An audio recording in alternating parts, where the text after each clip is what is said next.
Hello to our tremendous leadership fans. I am so excited to welcome you and introduce you to our newest author, the one, the only, the tremendous Dr. Roland Hughes. Roland, thank you so much for joining us today. Hey, great to be here with you, Tracey, and see you face to face. Can't believe it. Roland, our paths and the people that we love and the books that we read and the organizations that we look up to have really intersected throughout the years. And I got to tell you, Roland is our senior author, and that means he is the wisest and he has so much wisdom. We're going to talk about that in his book today that's coming out this week, and it's called Choices. Your life is the accumulation of all the choices you make. And Roland, what made you decide to write this book at this stage of your life? Well, my kids got after me. My son-in-law, Ed, particularly said, "You write all these great emails because when I get an email, I add my 2 cents to it. And sometimes my 2 cents is longer than the email. But he said, you write so good, you ought to write a book." And several people have told me I ought to write a book, but I never did. It's one of those things that occurs in your brain and you discard it, thinking, no, not now, not for me. But now that I'm a sedentary old man and sit around with nothing to do except run errands for Molly, I have time to write. So I did. I love it. Well, for our listeners out there, Roland, could you tell us how many years young you are? I am at this stage 92 going on 93. And publishing your first book. So when I hear people like say, well, it's 60, I'm kind of done. I'm like, I need to put you in touch with Dr. Roland Hughes. So Roland, I am just delighted to have you with us. Well, I'm the um, Grandma Moses of the author world. I love it. I love it. So tell us a little bit about your background. Touch on some of the major industries. You've been in academia, you've worked with young people, you've been an entrepreneur. Can you just give us like maybe a 30-second overarching where you've been? Because this is the accumulation of over 9 decades of wisdom. Well, I started out as a teenager being a camp counselor with kids every summer. And that sort of led me into the idea that maybe I ought to be a teacher and a coach, which I then became in 1954 after I got out of the service and started teaching. And I coached three sports. I coached football in the fall and basketball in the winter and baseball in the spring. Um, and then as I advanced with a master's degree and went on to more graduate study, I moved up with jobs also and went from being a teacher to being a guidance counselor to being a director of guidance to being an assistant principal. And when I finished my doctorate, then I moved into the university as a professor. And that's basically my educational background and my experience background. But I was at a point where, with four children and two big dogs to raise, I was 2 weeks from bankruptcy as a college professor and was looking for something that would provide better income and a better situation that I could accomplish because I was stymied at the university. Felt like I had a big brick on my head that I couldn't go any further. And so that's when the business came along, and Dennis showed me the business, and we got started and decided to be successful and do what it takes to be successful. And here I am today. I love it. And you really unpack that when you made that choice. And really, the book for our listeners is all about these different crossroads that Roland has come into. And let's not forget, Roland, thank you also for your military service, too. Well, yes, that was uh, about 2.5 years during the Korean War. I was very fortunate because they sent me to Germany instead of to Korea. But I did lose a lot of my hearing. I was an artillery officer and heard a lot of loud booms, and so didn't realize that I had hearing impairment. But Now I wear hearing aids, and that's fine as long as you don't talk too fast. My hearing aids will keep up with you.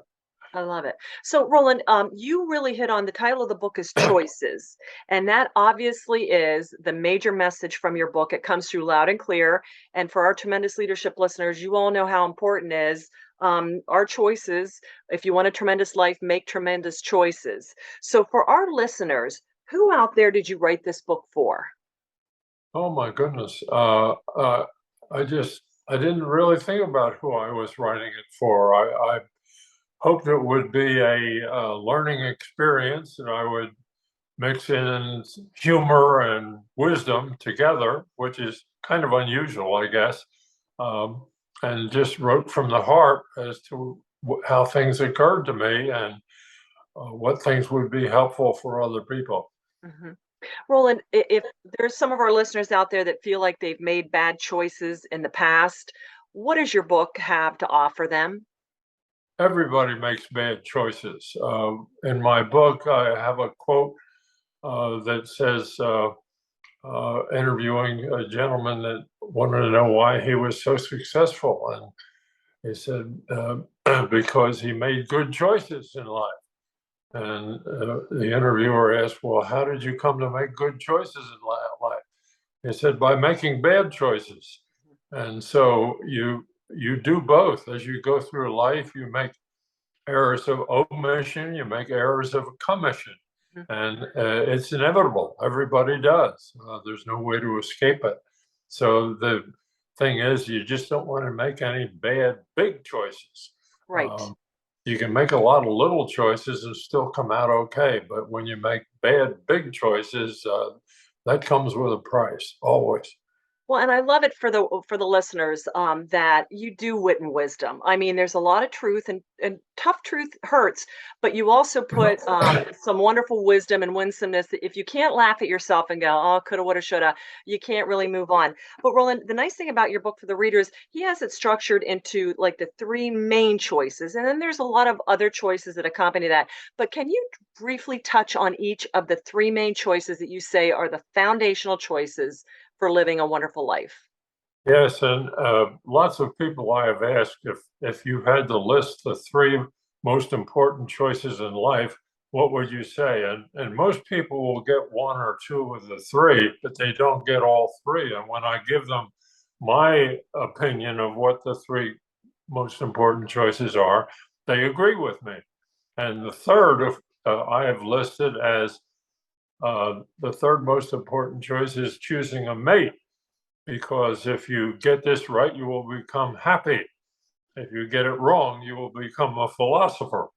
Um, so that governs your happiness during your lifetime. The second most important choice, which influences all other choices, is the choice to improve yourself. You get older automatically, but you got to work at getting better, and not everybody does that. And the most important choice, there is no doubt about this in my mind whatsoever, and that is to choose your Lord.